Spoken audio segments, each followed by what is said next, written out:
तो आज हम एक व्लॉगर की कहानी देखने वाले हैं। एक ऐसी कहानी जिसमें एक बिल्कुल परफेक्ट दिन अचानक से एक बहुत ही खतरनाक मोड़ ले लेता है। ये कहानी है एक नए घर के सपनों की और कैसे बस एक पल में सब कुछ बदल सकता है। चलिए इस कहानी में थोड़ा और अंदर चलते हैं। कहानी की शुरुआत होती है एक बड़े ही प्यारे सपने से। व्लॉगर अपने नए घर में एक बहुत ही खास कोना तैयार कर रहा है, एक ऐसी जगह जो उसके दिल के बहुत करीब है। वो बड़े ही एक्साइटमेंट से बता रहा है कि ये कोना उसके कीमती परफ्यूम कलेक्शन के लिए है। देखिए, ये सिर्फ परफ्यूम रखने के लिए एक शेल्फ नहीं है। ये वो एहसास है, वो खुशी है जब कोई अपने शौक को इतने प्यार से सजाता है। एक एक बोतल को करीने से रखना, असल में यही तो होता है किसी नए मकान को घर बनाना। और कलेक्शन भी कोई ऐसा वैसा नहीं, Tom Ford, Creed Aventus, Louis Vuitton, मतलब ये बड़े बड़े ब्रांड्स हैं। तो ये सिर्फ महंगी बोतलें नहीं हैं, ये एक पैशन है, एक शौक है जो उसके लिए किसी खजाने से कम नहीं। लेकिन कहानी सिर्फ नए घर की इस चमक दमक तक ही सीमित नहीं है। अब सीन थोड़ा बदलता है और हम नए घर से पहुंचते हैं पुराने घर में, जहां परिवार के साथ कुछ प्यारे पल बिताए जा रहे हैं। और यहाँ एक बहुत मजेदार सी चीज देखने को मिलती है।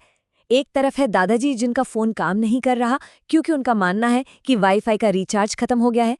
वहीं दूसरी तरफ व्लॉगर मजाक में कह रहा है कि पूरी की पूरी जनरेशन फोन में लगी है।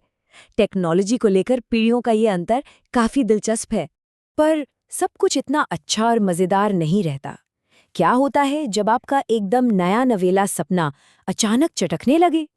कहानी अब एक बहुत ही ड्रामेटिक मोड़ लेने वाली है। और ये रहा वो पल, ये शब्द। ओ भाई, ये कैसे हुआ? इन शब्दों में वो गहरा शौक, वो हैरानी साफ महसूस होती है। एक पल में जो खुशी का माहौल था वो अचानक दहशत में बदल जाता है जब उन्हें अपने नए घर में कुछ ऐसा दिखता है जिसकी किसी ने कल्पना भी नहीं की थी। अब पता चलता है कि असल में हुआ क्या है। एक बहुत बड़ा टफिन ग्लास का पैनल, जिसे खास मजबूती के लिए लगाया जाता है, वो बिना किसी चेतावनी के अपने आप ही टूटकर बिखर जाता है।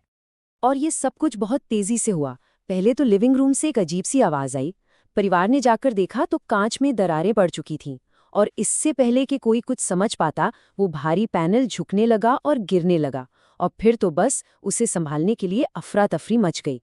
सोचिए, जिस नए लिविंग रूम को इतने अरमानों से सजाया गया था, अब उसका पूरा फर्श कांच के नुकीले, खतरनाक टुकड़ों से भरा पड़ा है। एक खूबसूरत जगह एक मिनट में एक डेंजर जोन बन गई थी। और इस सारी उथल पुथल के बीच डर का एक और पल आता है, जब परिवार की एक सदस्य व्लॉगर के पैरों पर कुछ लाल लाल देखती हैं और घबराकर चिल्लाती हैं। उन्हें लगता है कि ये खून है।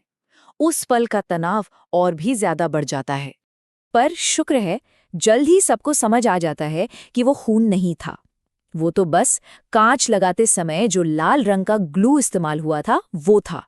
सोचिए उस वक्त कितनी बड़ी राहत की सांस ली होगी सबने।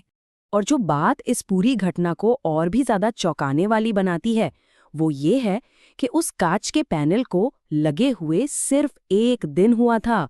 Just 1 day. इन शब्दों में जो बेबसी और निराशा है वो साफ छलकती है। जब आप कुछ अच्छा करने की कोशिश करते हैं और चीजें ऐसे गलत हो जाती हैं तो मन में यही सवाल आता है ना, कि यार हमारे साथ ही ऐसा क्यों होता है। लेकिन कहते हैं ना, हर बुरी चीज में कुछ ना कुछ अच्छा छिपा होता है। यहाँ सबसे बड़ी राहत की बात ये थी कि परिवार अभी तक उस घर में शिफ्ट नहीं हुआ था। और सबसे जरूरी बात, जब वो कांच टूटा तो उसके नीचे कोई भी नहीं खड़ा था। मतलब एक बहुत बड़ा हादसा होते होते टल गया। तो इस पूरी घटना का सबसे बड़ा सबक क्या है? वो है शुक्र मनाना और चीजों को सही नजरिए से देखना। जब परिवार को यह एहसास होता है कि किसी को चोट नहीं आई, सब सुरक्षित हैं, तो वो टूटा हुआ कांच और सामान का नुकसान सब बहुत छोटा लगने लगता है। ये एक याद दिलाने जैसा है कि सबसे कीमती हमारे अपने लोग और उनकी सुरक्षा है। और आखिर में ये कहानी हमें एक सवाल के साथ छोड़ जाती है। कैसे कभी कभी जिंदगी में होने वाली ऐसी अचानक घटनाएं ही हमें ये बताती हैं कि हम असल में किस चीज को सबसे ज्यादा अहमियत देते हैं। शायद मुश्किल वक्त ही हमारी असली प्राथमिकताओं को हमारे सामने लाता है।